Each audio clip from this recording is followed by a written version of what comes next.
What do you believe in? Do you believe that everybody's against you, or you have to do something about that? I didn't feel like everybody was against me, but I definitely didn't have accountability. What was your fear in the first moments of sales, in the first touch with sales? I think I was quite naive when I first got into sales. I didn't know what selling really was about. I always thought I was quite a nice person. I've never had any conflict. I've never been in a fight. People seem to like me. I'm quite an introvert by nature. Whenever I see it on social media, especially on Instagram, you're always having some suits which are very unique. Is this part of a brand? Is this part of a human psychology? What are you trying to do exactly with that, or this is something you just simply love to have? It's such a good question, because a lot of people think there's a lot of thought that's gone into it, and there hasn't. I've just always loved fashion. So even as a kid, I loved fashion. I loved clothes. I loved dressing differently. Even though I was an introvert, I didn't like going out into social settings or parties. I didn't like being the center of attention, but I like to dress differently. You're exiting on the Shark Tank stage. What's in your mind? You're selling yourself, or you're selling your company? Ourselves, 100%. If you have to define ethical sales in a short sentence, what would it be? Customer centric, like actually doing it with the best interests of the customer at heart. What do you want your children to learn from your journey in sales and business? My kids are both introverts, like I am and was, and helping them find their voice early and allowing them to, or giving them the skills to speak out, speak their mind. Ryan Tuckwood, thank you so much for coming today here with me on this podcast episode. And it was quite challenging to schedule it because we are in so different time zones, but I'm so excited to speak today with you. When I started reading through your bio, and I'm having it here on iPad and I'm having it here in front of me, clients, Mercedes-Benz, American Express, Westpac, over $1 billion in client results. And all this, when we look at now, and at the very beginning, having 31 cent, according to your name, in that moment, before everything started. So how would you say, who is Ryan Tuckwood going all the way backwards, before all the sales and all the businesses? Yeah, big question to start. Thank you for having me on, firstly, Nick, as well. It has been a bit of a juggle marrying up the diaries, and much respect for you doing this at 1 a.m. in the morning. Thank you. Who am I? I'm an engineer by trade. I was a mechanical engineer for 8 years in the UK. I went through what I call my quarter life crisis at the age of 27, where I wondered whether this was it. This is all I had to offer to the world, which was engineering and making beer cans and beverage cans in a nutshell. And I'm just somebody that rolled the dice. I decided that after watching my dad go through an illness, he's still with us, but he had serious stage 4 cancer where he got given very limited time to live, and he survived it. And just watching his journey and maybe options taken away from him, I decided to roll the dice on a few things in life, and ended up in Australia in 2010, fell into the world of sales and cold calling and almost a boiler room environment, which I didn't even know what that term meant when I moved into to sales. And as you said, I did suck initially. I found myself sleeping on my friend's bathroom floor with just 31 cents to my name. And then I had a turning point, if you will, or a crossroads, where I actually quit. I actually decided that sales was not for me, and decided to throw the towel in, so to speak. And it was just one conversation with my old sales manager, who ended up becoming the co-founder of Swish before he exited. And it was that conversation with him that made me decide to really try to understand sales and communication and negotiation. And that changed my life, which is why I'm so passionate about words and communication and interpersonal communication skills, because without that conversation, I would not be been fortunate to work with the companies that you just mentioned, and some great people around the world as well. Yeah, and it's impressive, when people read something like that, they would say like, wow, that's such a cool thing, but they probably don't know how it was backwards. And when I read that story about having 31 cent in one moment, according to your name, my question, which was in my head all the time, was, what are your thoughts in that moment? Well, it's quite a specific moment. Yeah, go on. You asked. What do you believe in? Do you believe that everybody is against you, or that you have to do something about that? Um, I didn't feel like everybody was against me, but I definitely didn't have accountability. So for me, I'd always done quite well academically. Like I wasn't naturally academic. I wasn't naturally smart, but I work hard. Like I'm pretty boring. Like I've never done drugs. I've never had cigarettes. I've always like been a good boy Yeah, we're along the the way. same. Yeah. Yeah, and so I done okay at school and got some good qualifications. I done well at sports. So for me, when I fell into sales and I was failing, like there was 21 people in the sales room and I was 21st out of 21 people for the first 3 months straight. Um, this is the first time I was not good at something, and it was embarrassing more than anything. So Mhm. I didn't want it to be my fault. I didn't want to not be good at something. So I blamed the leads, the economy, the phone systems. I blamed everything apart from me. Um, so the easiest thing to do in that situation was just to quit. Like there's a scenario where me and my ex-wife, she was my girlfriend at the time, we couldn't afford to buy sushi together. It was like $9 and we didn't have the money. Like it was as a man that it was I was 28 years old at the time. Like I wasn't a kid. Mm. I had no money left and I'm sleeping on a pool floaty or a lilo on the floor in a bathroom. Like it was just embarrassing more than anything. So to be given that ultimatum by Jack, like give this your best shot for the next 60 days was what he gave me as a target. And he said, I want you to fanatically obsess over the art and craft of sales and communication for 2 months. And if you don't go from 21st to 20th, then I'll pay for you and Alicia to fly wherever you want in the world. But go home if you go home with your head held high, knowing you gave this a really good crack. Um, and what he did, whether intentionally or accidentally, he actually disconnected me from the sale. It was the best sales lesson I've ever got because all of a sudden now I didn't care about making sales. I was doing $300 a day. Um, and the second I stopped caring about making sales was when I started making sales. And I know everybody Wow. says that, but it's so much easier said than done to genuinely disconnect from the outcome. But this guy was going to pay for my flights regardless. It didn't matter now. I could just stay 21st for the next 2 months, and this guy's paying for my flight. So once I disconnected from the sale, I connected to the human. And I was like, there's got to be something in this. And I started to fall in love with the process of selling engineer. I fell in love with the process of selling before I fell in love with selling, if that makes sense. It makes absolute sense because I'm somebody who is also electronical engineer, and I was thinking all my life that I will do something on that field. Somehow I ended up never doing anything connected with that, never on some serious levels. And one thing which I want to ask you, and you're probably the perfect example for that. In the moment when you don't have the money, my belief is, because I was in those situations, that you look at every prospect, they don't have the money. You kind of reflect that they also cannot pay it. You're gonna go with cheaper price. You just want to score some sale for some percentage to take some piece of that because you know that you yourself don't have it. How was this, and have you ever had these moments in yourself? Because I'm 100% sure that most of the people who are listening to us now have been in this situation sometimes.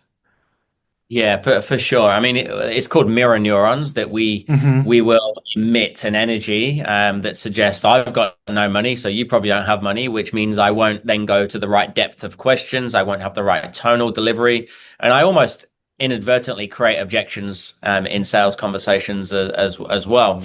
So Hmm. I think there's two parts to it. I think there's the not assuming that somebody is the same as you, but also as an individual, not as a salesperson, but as an individual, becoming the person you want to attract. So if we look at it in sales, I want to become the buyer that I'm trying to attract. So I had to become a faster, more effective decision maker. I had to invest in my own personal development. I've invested 640,000 Australian dollars into personal development Wow. in the last 13, 14 years. Before I moved over from England, nothing. Like no, I wasn't in the I didn't know personal development existed. Like it was Uh, just wasn't a thing. the Um, same. and because I was an academic, like I went and studied engineering. I guess that is personal development, but it's to a job. It's not working on me and my mindset and regulation, blah, blah, blah. So I think we have to become the buyer we're trying to attract. What I see, and we've coached 26,500 people now, is the people that say to me, people don't have money, or people are saying, I want to think about it, I want to talk to the partner. When they buy things, they also buy things the same way. So we inadvertently imprint on our prospects. And the second we start spending our own money and investing in ourselves, we believe other people will do it as well. I've got um, my one of my top saleswomen, Lorna, she was head of CX for us for 3 years, customer experience team. Oh. We moved her into sales because I thought she was going to be exceptional at sales. And she was at an event. She was at a live event, and she messaged me at midday, and she said, "Ryan, I'm the back of the room. Should I buy the thing the guy's selling?" And I just replied saying yes. And she goes, you, and she replied saying, "You don't even know what it is." I said, "I don't care. You need to become the buyer you're trying to attract. You need to start spending your own money on yourself. Otherwise, how are you going to take people off money to spend on themselves?" Like she didn't have the confidence to do that. And that little mindset shift of becoming the buyer was fundamental in her growth for me. Very powerful what you said here, especially when you touch the words belief. And I want to ask you, in the moment when you started investing in yourself, and when you decide, okay, I'm slowly going into those shoes to learn, to develop myself, was there anybody who believed in you that you can make it? I look at Jack, the co-founder that was my sales manager at the time. I think I'm torn on this, right? Because I played football with him or soccer with him, and I think he only kept me in the company because we played football together. And if I left, I would have left the football team and gone back to England. But there must have been something that he's seen in me to go. I'm going to give you this little bit more belief in yourself to just try, right? Put these non-negotiables in place, fanatically obsess over the art and craft of sales and communication, and I know you will improve. And I really leveraged that over the last 11 years in business and 15, 16 years in sales. And I'm very conscious about surrounding myself with mentors that can help find something in me that I haven't seen in myself just yet. Because that's a skill as a coach, as a mentor, and I pride myself on being able to spot that in people as well. Because sometimes you're not going to intrinsically be able to create that belief. You can't falsify belief. And Mhm. at times in your life, through seasons, you need to borrow somebody else's belief in you, and just almost just trust the process. And how do you know who's the right one to choose? You've got to make sure they've got genuine credibility and runs on the board. I Like absolutely, I'm good friends with Jeremy Miner, with Grant Cardone, and with Daniel G, and they're I look at all those people, and they've all like, got mentors and coaches. yeah, and this is the way probably to succeed because the moment you stop investing in yourself, everything around you changes, especially right now with AI and especially after the pandemic, people kind of differently make decisions and buy. And we will speak about all of that, but one thing it's interesting to me, and this is what was your fear in the first moments of sales, in the first touch with sales? I think I was quite naive when I first got into sales. Mm. I didn't know what selling really was about. I always thought I was quite a nice person. I've never had any conflict. I've never been in a fight. People seem to like me. I'm quite an introvert by nature. Um, so I don't know. I came in at if we, the 4 levels of learning where you're unconsciously incompetent. Like I didn't know what I didn't know. So I think my fear developed after I started, and it probably only took a few hours where I became consciously incompetent. And I realized that there's 300 people a day I'm speaking to, and 295 of them are telling me to go away and piss off and like, abusing me. And I'm like, what the hell? What's this world that we live in? So I kind of had my eyes opened up to it. And then as I've evolved, and especially now as a speaker that speaks around the world, I speak on stages, we host our own big events, etc. My fear is being seen as someone I'm not, Mhm. is being positioned as a traditional salesperson, a traditional sales coach. there's some really beautiful salespeople out there that genuinely want to make a difference in people's lives. And unfortunately, we get put in the same box. And as much as I don't want to be seen as that, I have to acknowledge that that is a natural thought process for the consumer. And when I put myself out there, and especially because I dress the way I dress, I'm going to get abuse. But my aim is to hopefully showcase a different side of salespeople and show that you can be a good person along the way. You're absolutely, absolutely different, and that's for sure. You differentiate yourself from a lot of salespeople out there. Whenever I see it on social media, especially on Instagram, you're always having some suits which are very unique. Is this part of a brand? Is this part of a human psychology? What are you trying to do exactly with that? Or this is something you just simply love to have? It's such a good question, because a lot of people think there's a lot of thought that's gone into it, and there hasn't. I've just always loved fashion, so even as a Mhm. kid, I loved fashion. I loved clothes. I loved dressing differently. Even though I was an introvert, I didn't like going out into social settings or parties. I didn't like being the center of attention, but I liked to dress differently. I even had a sewing machine as a kid all the way through my Wow. years. I used to customize my own clothes, and then. I moved to Australia. Well, take it back. I was an engineer for 8 years. I was in overalls. So that kind of got suppressed. I just wore overalls, Yeah. 12-hour day, covered in grease and oil. So that kind of suppressed it for a while. And then moved to Australia and I moved to the Gold Coast, which is very laid back and chilled. And people don't wear suits. People don't wear anything sort of flamboyant. And over time, I started to kind of fit in here and I started to dress down in a way. I wasn't being me. And what I realized was when I did that, I wasn't enjoying the business as much. I wasn't enjoying the day to day as much. I felt like I was suppressing my personality. So I steadily started to wear a little bit more expressive again. And then I remember probably 6, 7 years ago, there was a guy that came to an event and he wore this floral suit jacket and he said, I wore this for you because I've always wanted to express myself, but I didn't feel like I could. And I started to realize somehow I was having this impact on people where they were starting to become themselves as well and dress the way they wanted to dress.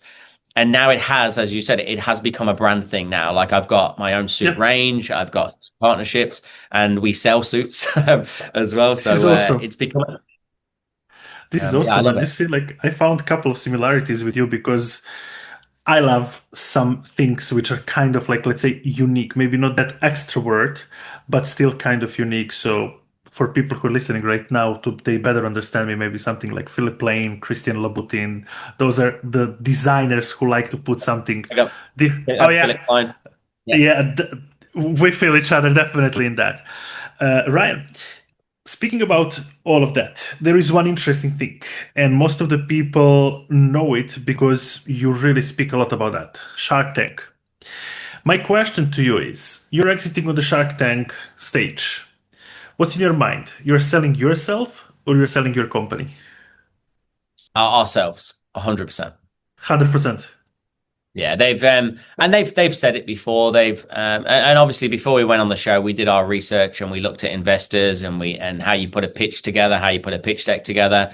We're big believers here at Swish in something called the 300% rule of value, which is based on three verticals. So myself, company, product. So we have to sell all three. Me, company, and the product. They are equally important, but the first thing a customer buys is the M, which is myself. So, and we'd watch as we were doing our research, we'd watched several episodes of Shark Tank and spoke to several investors that said they invest in the entrepreneur, not necessarily the company, the product. And I think it was Andrew Banks that said it as well. He said, Yeah. even if this business didn't work out, I would pull you out and I'd give you another business to run because I believe in you so much. So we knew we had to sell us. That doesn't discredit the value in the company and the results that we've got, and then the product and the model of business that we created. But we knew we had to sell ourselves first for sure. When you're selling yourself, what are the things where you're focusing yourself? Are those the values which you want to present to people and literally to show them? Is this the body language and the confidence where you're showing that you're strictly living this, what you're preaching, or anything else? I think all of the above, but I think one thing that's really missing when people sell themselves because they're not looking at it through the lens of the consumer, right? And this is the big difference with Swish. Everything that we've created is done based on looking at it through the lens of the customer. So it could be the investor from Shark Tank, it could be the buyer of your product, not through the lens of the salesperson. So Mhm. one big trait that I think people miss is vulnerability. Is literally not, I don't have to be overly polished. I don't need to watch my ums and my ahs. I don't need to have the utmost conviction in everything that I say. Sometimes I can be a little bit uncertain. And that I think that came across in Shark Tank.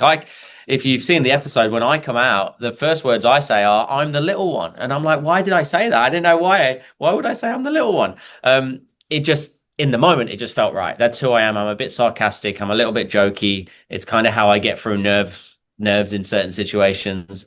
Um, and I think that really worked well for them. I think what they don't like is conviction that leads to arrogance and Mm. confidence that leads to arrogance, because they're there as mentors. They've got tremendous runs on the board and credibility. I probably put them too far on a pedestal initially, where I didn't utilize them enough in the early years. But now I realize they are just humans, but they have done extraordinary things. So I think you've got to embed a level of vulnerability, and humanize yourself in the interaction. So, like, I talk about my kids, I talk about my struggles. I never used to talk about sleeping on a bathroom floor. I never used to talk about my dad's illness, but it's my truth. And for me, selling is telling your truth better. It's Oh, I it. love that. Nothing's being fabricated. It's not. I'm not embellishing anything. I've just learned the order of which to tell my own truth without sounding like a dickhead. Hopefully. Yeah, I love it. Once when I sit here with Mark Bowden, he told me one thing which is still sticking with me, and he said that what differentiates the best salespeople is probably charisma, because you cannot fake it. You have it or you don't have it, and this is something what's uniquely stitched to you. So I think that we're quite close to this, what he said as well here. What do you think from their perspective, what they saw in you, so that you didn't got a deal from one, nor from two, but you got a deal from three Shark Tanks? Mm. Yeah, do you know what? I don't think I've been asked this question, not in that way before. And it's really important because we teach this a lot. So I teach about human behavior in general. I'm DISC accredited, so personality profiling, and how to make sure, if you're in a room of 3, 5, 10, 500, 4,000 people was the biggest audience I've spoken in front of. How can I touch every single person in the room? And the way we do it is by speaking to all four different personalities. So we're talking to the dominants, the influencers, the steadies, and the conscientious. So Steve, Andrew, and Glenn, and even Naomi and Janine that were on the show, they're all investors, but they all have different personality types. So we needed to make sure that our story and our message spoke to all of them. So we're not just results orientated. We're not just vulnerable and talking about our fears and our failures. We're not just talking about processes. We're not just talking about impact and fun. We're talking about all of it. So by the end of it, the reason I believe we got the most investors ever on the show at that particular time was because our message was talking to all different personas. And it's exactly the same in a sales situation. If you've got a husband and wife, business partners, you've got a consortium, you've got a board, you got to make sure that you tell your story that speaks to all four different personas. And that's why I think we got all four of them, three of them. So, I love it, because one of the things which I'm doing in my sales coaching, it's EPDQ, where we are coming to empathy, probe, disarming, questioning, and exactly we are touching those four personalities. But I want to ask you now, how do you choose whom do you touch first? Those ones who are vulnerable and who can easily go with emotional stories, or those ones who seems to be very tough and strong with a detached personality from emotions, like data driven? yeah. So the dominant people are the ones we touch first because they give you the least amount of time. Right. Hmm. So if in my anybody that's come to one of my events, whether it be an online event, whether it be an in-person event, I start with a promise. And I say, my promise is this is going to get you results. Right. So I start with a results orientated statement. And I say, like, so if you're here to get the right outcomes and you're not a Tony Robbins fan and you don't want just fluffy rah rah, you're in the right room. However, we're going to have a bit of fun whilst we do it. I'd like this to be interactive. Then I talk to the I's. Then I say, what I don't want you to do, though, is change everything that you've implemented in your business, because whatever's working is already working. Just try to pull out three clear practicals. So then I talk to the S's that don't get overwhelmed. And then I talk to the C's and say, and we're going to do this in a very sequential process, right? So I've got tried and tested processes and systems that we've created in business for the last 11 years that we know works, right? So I go results, fun, steady, process. And within like 30 seconds, I've spoke to every single person in the room, but I go D's first. Yeah, you definitely keep everybody in the open loop because all of them were expecting that something is going to come what is for them very important.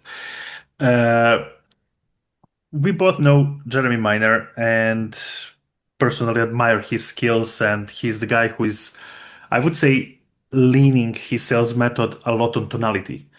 How much of tonality play role in such a pitches when you're pitching four different personalities, four different people from whom you're expecting the best outcome?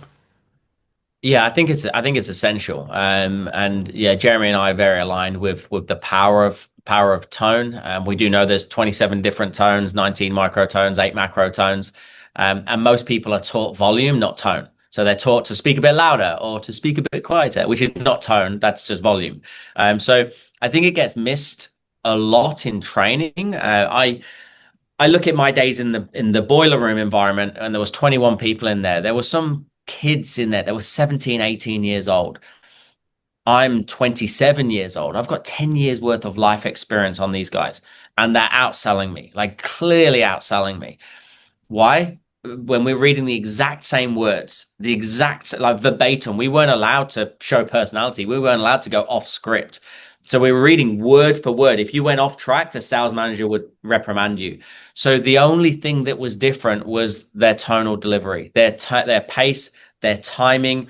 Maybe they had pauses at the right time. Maybe they had an intentional stutter at the right time, but the words were identical and they just had these slight nuances. So the only way you can master tonal delivery, pace, timing, cadence, pauses, all of those types of things is by doing the reps. And I think that the fundamental issue there is people don't do the reps. They jump on and they practice on live calls, on live paying customers, which is negligent at best.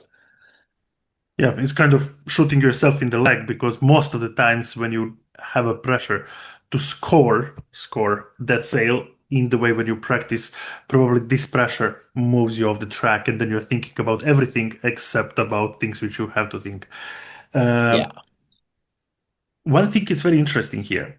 Live presentations. I can imagine you being in the room of 500 people because I have been in some of them and I know what size of the room this is. In the moment you stay on the stage, you literally cannot have the eye contact with everyone.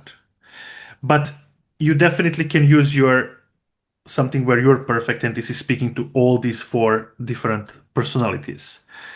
From where do you start to make your pitch?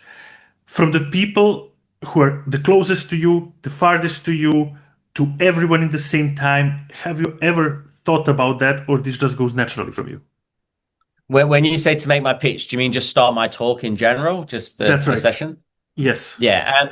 So for me, it starts long before that, right?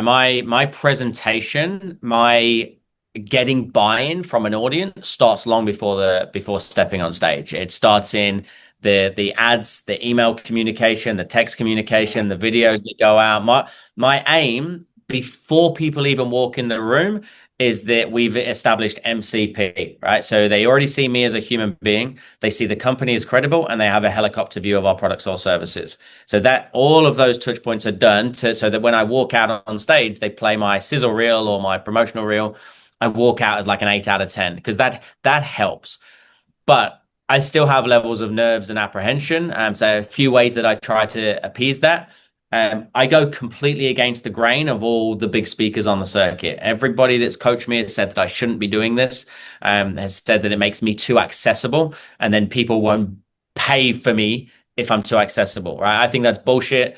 I think if somebody's prepared to come out and spend a day with me and they're leaving their family, they're leaving their kids, some of them are coming spending 3 days with us on our boot camp. They're flying over from the US, from the UK to Australia. It's a long way. I respect people so much that I'm sorry, I'm going to go and say hello to you in the lobby. So I go out beforehand. I'm floating around the lobby, the reception, the registration. You don't just see me on stage, you see me off stage, you see me on the lunch, you see me like I love all of it. that.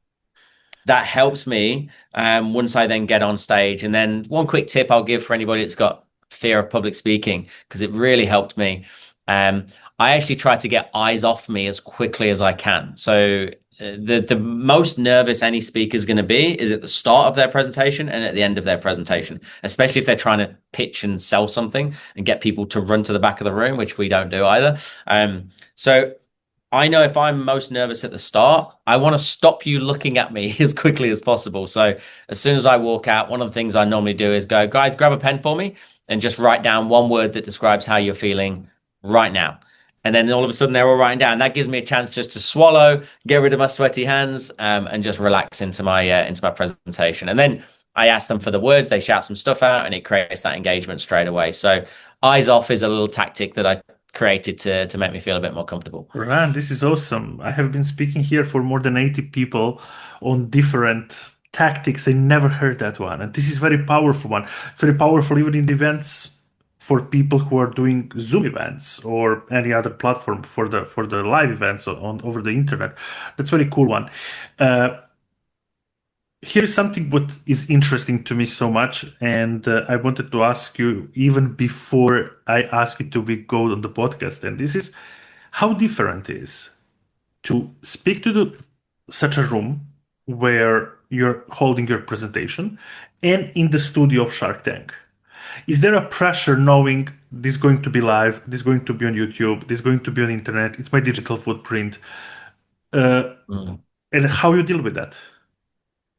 Yeah, I think it's interesting because the in Shark Tank, when you're in there, it's like an out of body experience. It doesn't feel Mhm. re like you can see in your peripheral, like there's probably 10, 15 cameras, camera crews all in the background, and they're all behind black curtains, but you can kind of see them moving. It doesn't feel real in that particular moment. So it was just nerve-wracking in general because I don't like being put on the spot. I never Mhm. like back then, this is 2018. I didn't really start public speaking until 2018. I engaged a public speaking coach back then. I was always the one behind the scenes. So yeah, that was nerve-wracking. And then like I didn't think we were going to get an investment. I was like, you talk about belief and confidence. I didn't apply. My business partner applied, and I just went along for the ride. So I didn't think we'd actually get anything. So there's the beauty of that is again the pressure was off. It didn't matter if we got an investment or not. I did think it would affect our credibility because we're sales coaches, and if we couldn't sell on TV, then all of a sudden we've just ruined our whole business model. So my head was there a little bit, but anything we got was a bonus. On stage, I dare say I don't feel the same type of nerves, but I do try to channel nerves. And I teach my kids this. Like, if my kids don't get nervous, I tell them to be worried. And I really want to reframe them on that. When my boy Maverick, we went to play a football tournament recently, soccer tournament, and he says, I'm nervous. And I'm like, yes. And like, we celebrate nerves. Like, I want you, because if you don't feel them, that means you don't care. So I think nerves are good, and it means that you're really attuned and you're present to where you should be at that moment in time. And when I have an audience coming, like we had 1,000 people come to our audience where we flew Jeremy Minor and Daniel G over from the States last year. Like I'm I'm so grateful that people would do that, that would come and spend 2 days. That now I feel so compelled to give them an experience like they've never had before. Not just pitch to them, not just sell products to them all day and treat them as leads and opportunities, but treat them as humans. So it's a different nervousness because I actually want them to have a really good experience, and I hope that's what we do. So both nervous situations, but different types of nerves. It's very interesting because never thought about that, that actually being nervous equals you do care. That's very true. Is there anything else you're doing then to calm down your nervous system? Because Yeah. we know that you want to be in control of your feelings, as I like to say, like data people like to be in control of everything. So we in sales kind of like to be in control of our emotions.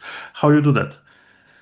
Yeah, well, two parts to it. I think, firstly, yes, we do like to be in control of our feelings, but don't forget that vulnerability part to connect. Yes. Like, I think sometimes an audience needs to know that, you know what, guys, I'm shit scared right now. Like, this is this is a big crowd. Like that it normalizes you, it humanizes you to them. What you don't want to do is create a big disconnect between you and the audience. And I remember my public speaking coach, Harry Singer. If you know Harry, he worked with Tony Robbins for many, many years. Um, and I remember saying to him, what if I forget my lines? What if I forget what I'm about to say? What if I trip out over when I go on stage? And he just said, I'm hearing a lot of eyes. Is it all about you? And he said, you need to make it all about them. So we do pre-registration forms, and we genuinely spend time as a team going through the registration forms, going, right, Nick is here. Nick's come all the way over from Tenerife with his family, with his kids. He was an electrical engineer for this amount of time. He's now running this business. I really try to understand who is in the room, not just how many.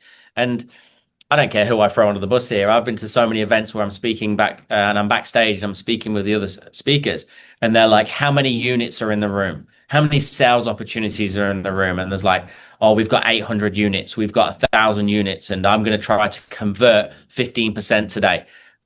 They're not units, they're humans. They're actual human beings that are in front of you, and they've got a life that we need to give them credit for, and they're in a position where they're trying to be better. So for me, like that really helps me is connecting to who they are as people. And then the second thing, I use a three-step process that I call MAP. So I always say, don't forget your MAP. And it's just a little 60 seconds thing that I do. If you ever come to an event, you'll see me at the side of the stage.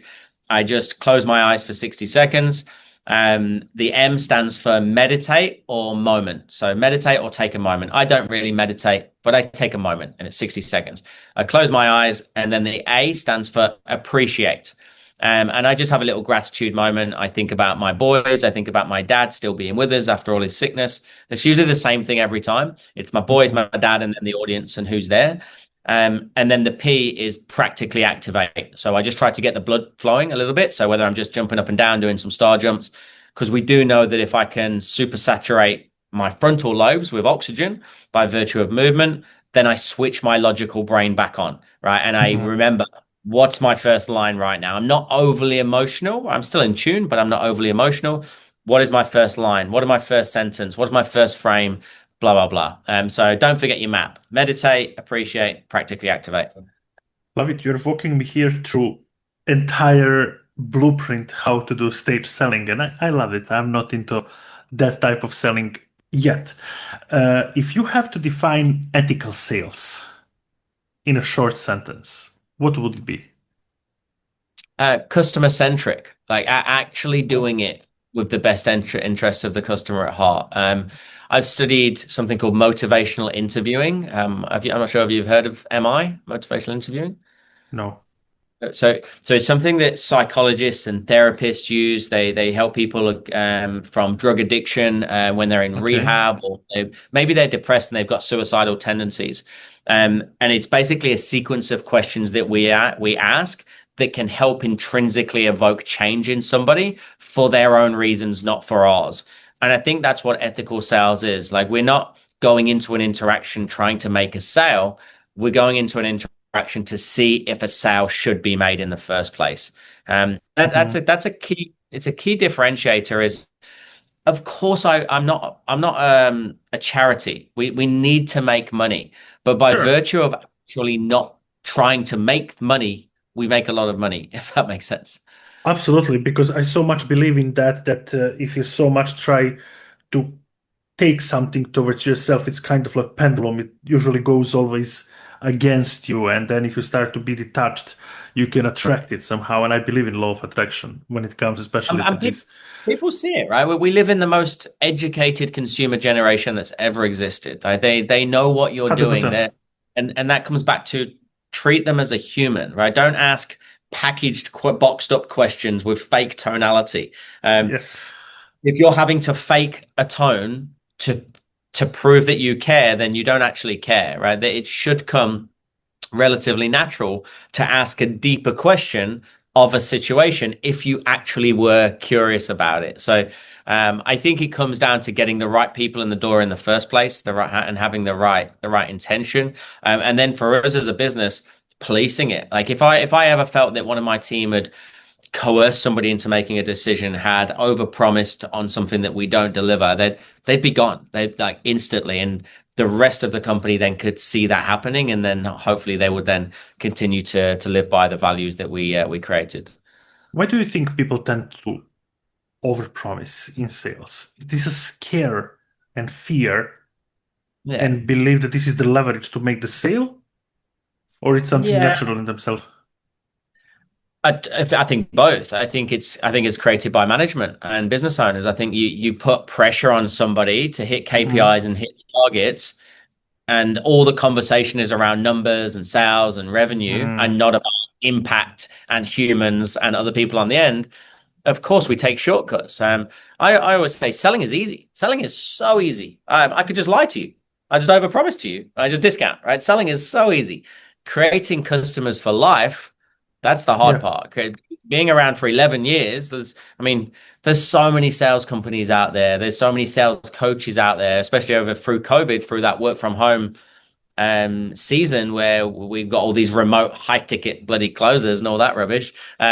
Like all of those people come up, they do it, they sell for 6 months or a year, and now they're coaches, but they're also gone. They're out the industry now. Like to be around for 11 years and have clients with you that have been with you for 7, 8, 9, 10 years, and now their kids, like maybe they were like 35 and their kid was 10, their kid's now 20, and now their kid's doing training with you. That's a skill. Yeah. And we always say that you haven't made a sale until somebody buys from you a second time. Because if they buy from you again, Mm, that powerful. means you did them right by them first time round. That's very powerful. And I believe people can smell this like far away, even in the conversation.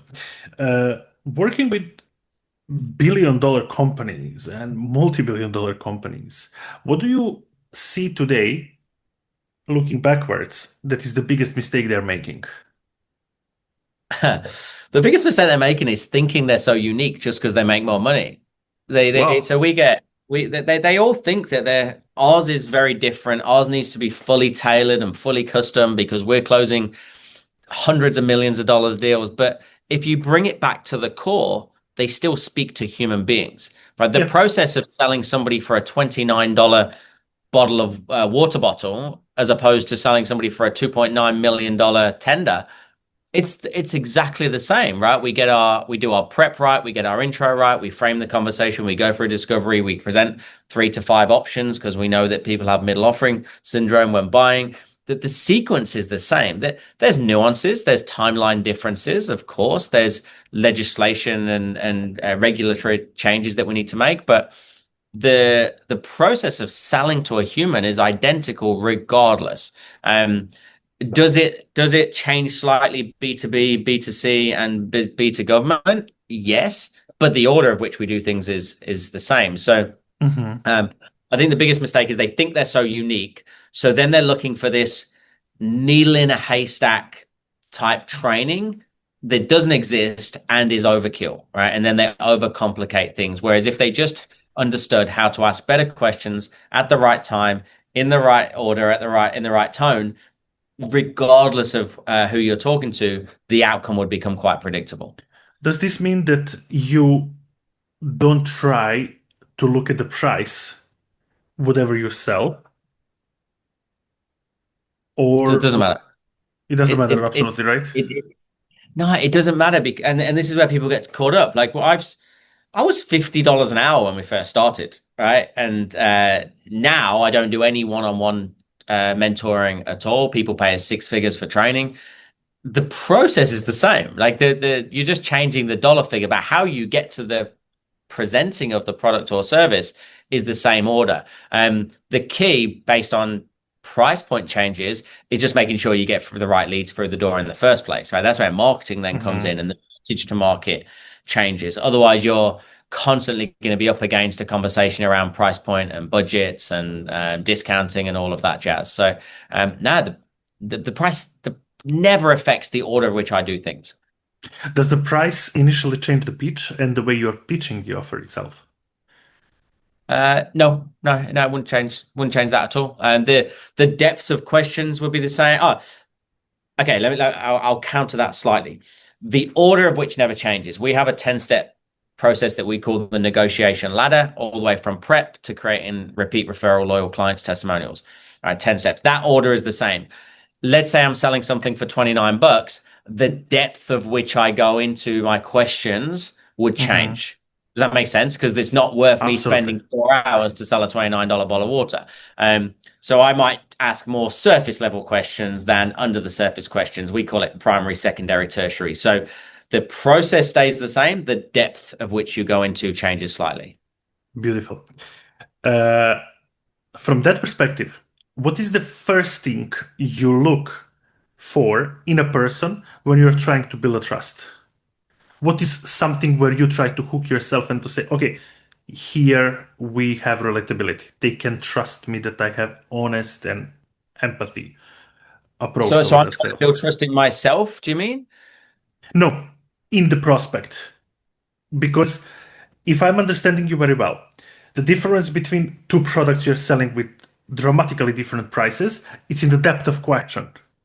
So where you're trying to attach yourself equal to trust in their eyes.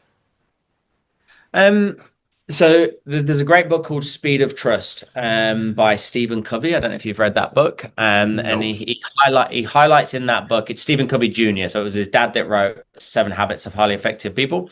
Um, Mm, in that book, he talks about the four pillars of trust. So integrity, intent, capabilities, and results. So throughout a conversation with anybody, um, if I'm assessing somebody else selling, I'm listening to a recording, I'm watching a Zoom, maybe I'm shadowing them, I'm asking myself, did they showcase integrity? Did they show up on time when they said they would? Did they send what they said when they said they were going to send it? Did they make the right recommendation for their needs? Intent. Did they frame the conversation correctly? Did they say, we've got a 4-step process that we use for framing conversations, but did they outline how long this conversation is going to go for? Did they outline the sort of agenda of the conversation? Capabilities. Did they talk about their own skill set? Did they showcase their education, and their own accolades? And then results. Do they weave in testimonials and third-party stories in there that are relative to the person that's sitting in front of them? So if somebody's got those four things in there, intent, integrity, intent, capabilities, and results, we know we give ourselves the best chance of actually building a level of trust that will then lean somebody towards going, okay, I trust you, Nick. What do you think? Right, which is the holy grail, obviously, as a salesperson, where somebody asks you what you think. And usually those things are just they're missed. We don't frame, we don't prep, we don't talk about ourselves and our own achievements because we feel like it's bigging ourselves up too much. mhm. And we get testimonials in there that are or third party stories that are surface level. So we say things like, "Yeah, I've worked with loads of people like you." It doesn't give it gives me no substance. What I want is it's interesting. I was speaking to a guy called Nick. He's actually based over in Tenerife back in August last year. And remember, he asked me a question about this, that like I need depth to my third party story to Mhm. build true trust. If that makes sense. Absolutely, because this is your full leverage into that, and you beautifully explain it. I love it. Uh, with all that frame you're holding in yourself, and you're pitching whatever offer you pitch. What role empathy play in that? Empathy. Yes. Um, Again, so this comes up in motivational interviewing, right? There's cognitive empathy, there's emotional empathy, and then there's something called accurate empathy. Um, where I see this go wrong is people use emotional empathy. Emotional empathy is where you start embellishing their own stories for them and you buy into their own stories. So they say, "Hey, Mm. listen, I'm just going through a little bit right now. I've got bills to pay. I'm going through a separation. I've got a bit of sickness." And then you go, "Oh yeah, no, I get it. I've been through that myself." And you really start to trauma bond with somebody. Terrible environment for a sale to take place, right? That's not a in motivational interviewing they call that an atmosphere of change, right? That's not an atmosphere of change. That's an atmosphere of sustainment, and we're keeping people in the same position they're in. The opposite to that is cognitive empathy. where you acknowledge it, you go, uh-huh, mm-hmm, I'm with you.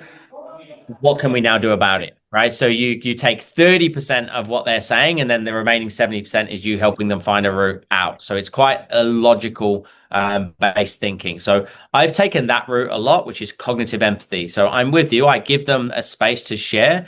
I ask them to elaborate on certain stages, but I don't then imprint my own stories onto them, if that makes sense. Mm, Like I'm going through a divorce. Um, I've got two kids. I'm a single dad 50% of the time. I've gone through a business, a founder exit as well with the co-founder. So I've got all these things. But if I start telling you all of my story, I then almost indirectly play down your story, which creates a disconnect as well. And people think they're building rapport by doing it. Oh, I get it. I went through a divorce as well. Oh, it's stressful, isn't it? Now you just and validated they should be stressed. yeah, you validate their excuses and their obstacles, which they're trying to bring you on the table. Uh, 100%. So then the third one, sorry, is accurate mhm, empathy. Whereas if somebody says things like, I'm trying to change, but I'm just overwhelmed right now.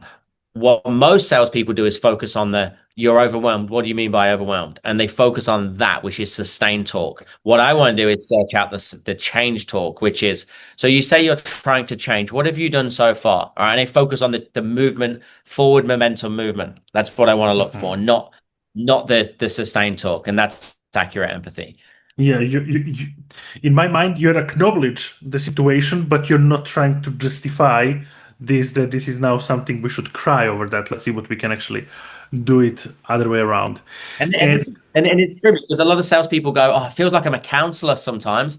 I'm like, "Yeah, but you're enabling that," and they don't know they're enabling that. And I've had it. I've had people crying on me, and I could talk to you probably on one hand tell you how many people after a good cry have bought. It doesn't happen. It's not an atmosphere for change. It's not a great yeah, environment, and that's not discrediting what they've been through, and it's not invalidating their feelings, but it's also you have a responsibility. You have a duty of care as a sales professional, the same way psychologists and therapists have a duty of care. You don't go to yeah, therapy and then the therapist starts telling you all about their childhood. Like that's not what happens. They just go, uh-huh, mm-hmm, I'm with you. What can we do about it? And they try to help you move forward. yeah. And this is a very powerful example, actually. Ryan, you have been trained probably people from every industry we know for today. And we're speaking about businesses which, for most of the salespeople, are there may be even a dream. We're talking about businesses like billions of dollars companies. My question here is to find out what separates people who really take knowledge and apply these techniques or strategies or call it however and execute from those ones who don't, and why it's like that. This is an interesting question. It actually came up on our membership call this morning. I think that the first one has to be a genuine reason for. So call it goals, call it a vision, call it a passion, but you need a higher reason because to apply something new and then to have the discipline to keep applying it every single day, like doing role play. And my team role play 4 times a day. To do that 4 times a day, to do things that are not easy but are uncomfortable, you need to have a stronger reason. Like if you were told that you've got 6 months to live unless you change your diet, that's a higher reason. That's a reason to change your diet, right? Um, Absolutely. and it needs to be that powerful for me when my dad got sick and then when I moved over here and we had a conversation about rolling the dice and taking risks. I have my kids, and even then, the knock-on effect of that is now as a single dad, 50% of the time, I need to be 100% present when I have them. I'm not 70, I'm not 80, I'm 100%.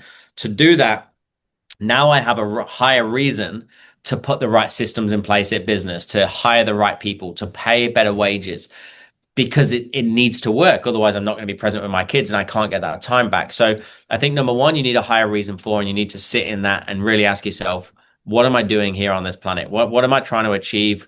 What sort of legacy do I want to leave behind? Etc.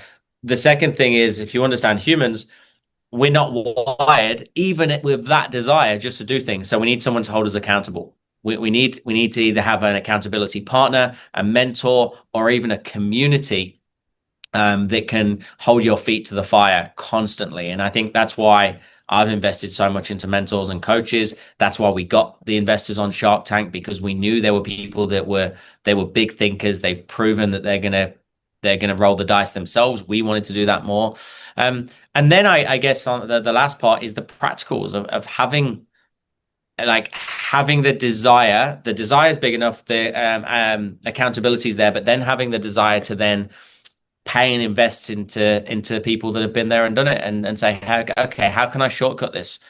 Like, if I know I want to get somewhere, do I want to get there in 20 years' time? Could I do it in 10? Could I do it in 5? And if so, I've got to pay to shortcut. There is, Mhm. regardless of what you're doing, there is always somebody that's been there and done it before you. And that's when I switched that tap on, as much as it hurt investing the money that I've invested, especially the first few times, now I'm like, that's just part of the fabric of who I am now. I'm a human being that pays somebody else to show me a faster way to get results.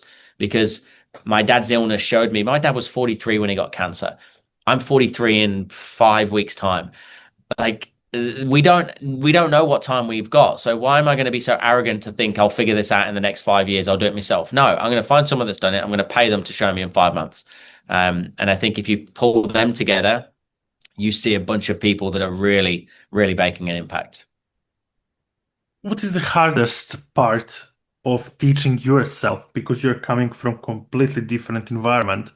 What is the hardest part of teaching yourself all these mindset stuffs? Is there a lot of things you had to unlearn?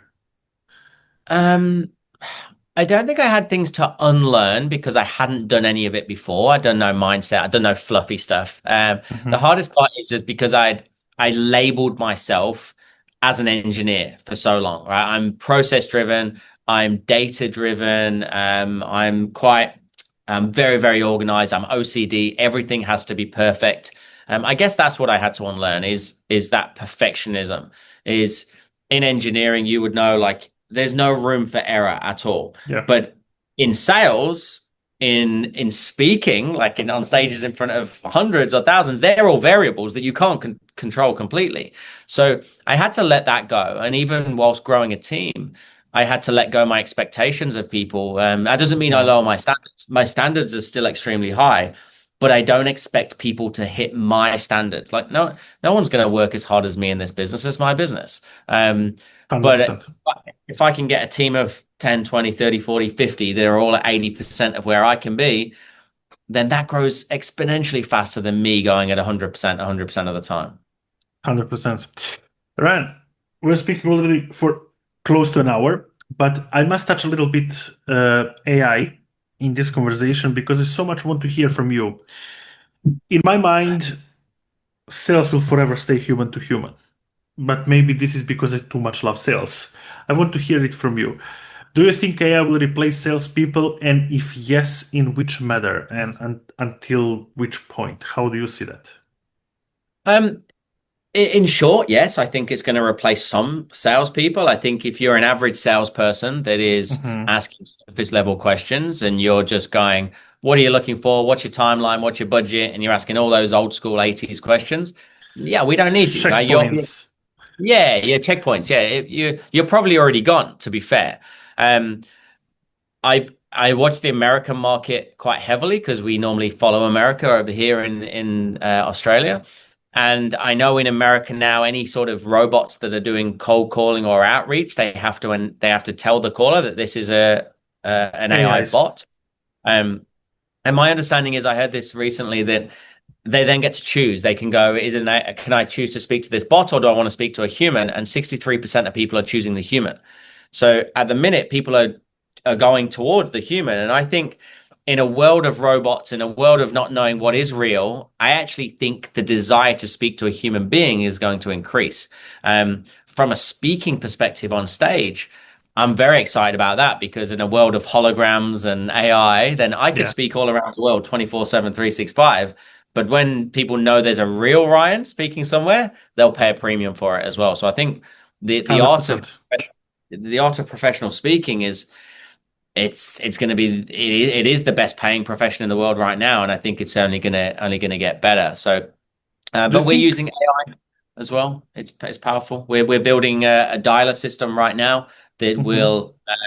will it's an app that calls out for all of our members, and then at the end of it, it will then analyze their call in accordance with our negotiation matter, and then it will give them direct live coaching from their calls. Yeah, it definitely can delegate a lot of stuffs from the company side, and AI definitely can help. Just like I'm having that opinion that it will never outsell a real, honest human being. Uh, if AI start to sell on that level to you hardly distinguish is it AI or not. What do you believe that will be a true and our advantage against AI? Is this a storytelling or is this something else? Yeah, I think it's the human nature, the vulnerability piece. I mean, if they can get AI to be vulnerable and have its own stories and own history, which you can't because you know it's made up because it's AI, right? You Yeah, can't give me a childhood as an AI bot. You can't give me parents. You can't give me life experiences. You can only imprint them on me, which means the end user know that's made up, so it won't connect. Does that make sense? Like you 100%. can't like for me, I slept on a bathroom floor. I was the worst salesperson. And like you can't give my story to an AI robot and tell it to tell that story because it's not telling its truth better. The AI bot doesn't have a truth. The AI bot just has experiences of other people's truth. So I think it can definitely tell those stories. And it can definitely do third party stories and testimonials. But what it will always lack is a first party story. And we do know that first party stories told at the right place at the right time are extremely powerful from a I don't really like the word influence, but you get what I mean when I say the word influence. So I Mhm. think yeah, that human nature, that first party story, you cannot fake it because we know it's a bot. Very interesting. Want to ask you two more questions when it comes to legacy because you mentioned it, and definitely one of your guys' company culture in Swish is selling with integrity and leaving some legacy behind. Uh, what do you want your children to learn from your journey in sales and business? Um, So I obviously consider this a lot.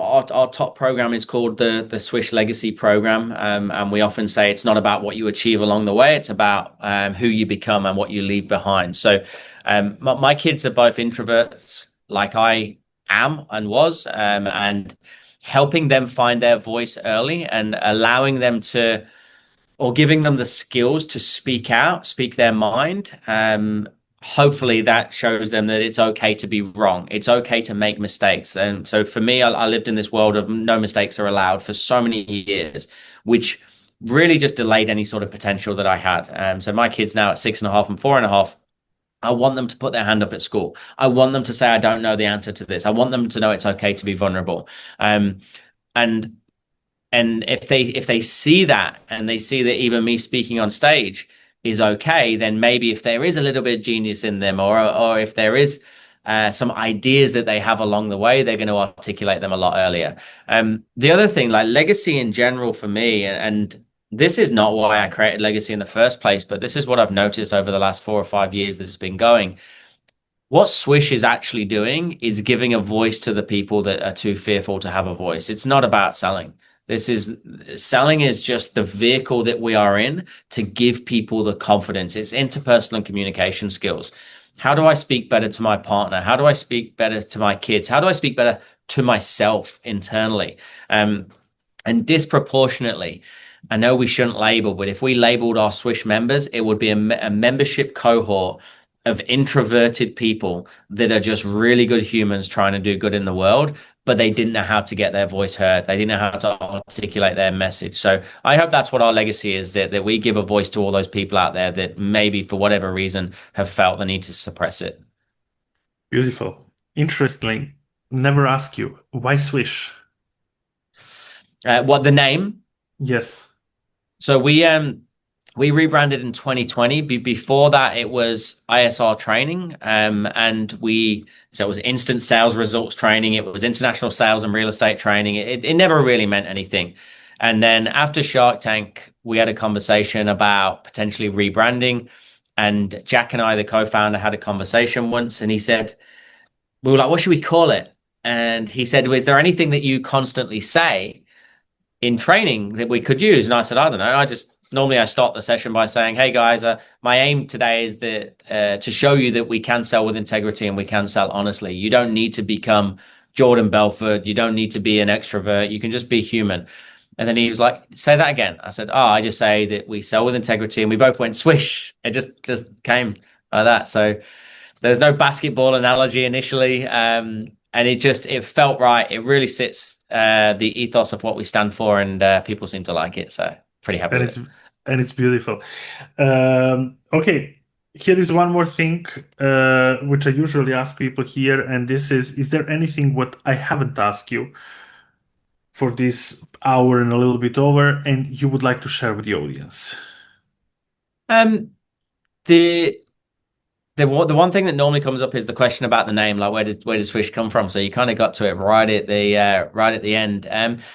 I don't think there's anything that you should have asked me. For me, there's a message I like to leave people with, and it is a conversation from when I had with my dad in 2009, where he I was talking to him about his illness. I was contemplating moving to Australia, and I asked that my dad if well, him and my mum if they had any regrets about life and things they've done, and he just said that they didn't take any risks. That they were waiting for retirement. They were waiting to sell their house when in retirement. They were going to live their life then. And then he said, but then it all got taken away from us with the illness, right? So they lost pretty much everything overnight. And he said, I wish we'd have rolled the dice. And he just said to me, go and roll our dice for us. And that's why I then ultimately decided to move to Australia to roll the dice. So a message I like to leave people with is go roll the dice, because you just never know where you could be in 6 months' time, let alone nearly 16 years like I am in Australia. So go roll the dice. Okay, Ryan, the last guest, Blake Newer, left a question for you, and you will do for somebody else, but they will not see it. We will cut it after this question. Blake asked you, what's the single most overlooked task in business that, if done, changes everything? But for me, daily huddles. So every single day, bringing the team together and doing a daily huddle. And it goes for 12 minutes for us. It's 3 wins from yesterday, 3 priorities for today, metric for success, and any challenges that we're facing. Bringing that in about 2019, absolutely game changer for us from a productivity perspective, but also an awareness perspective of all of our team, knowing what everybody else is working on at any one given time. So it reduced the sort of knocking on doors, asking for help during real momentum time, as I like to call it. So getting the daily huddles in, it comes from the Rockefeller habits and the scaling up methodology. And we've implemented that throughout the whole business. So yeah, definitely underlooked. That's very beautiful. Thank you so much, Ryan, for being here, and it was absolute pleasure speaking with you. Thank you so much, Nick. Appreciate it.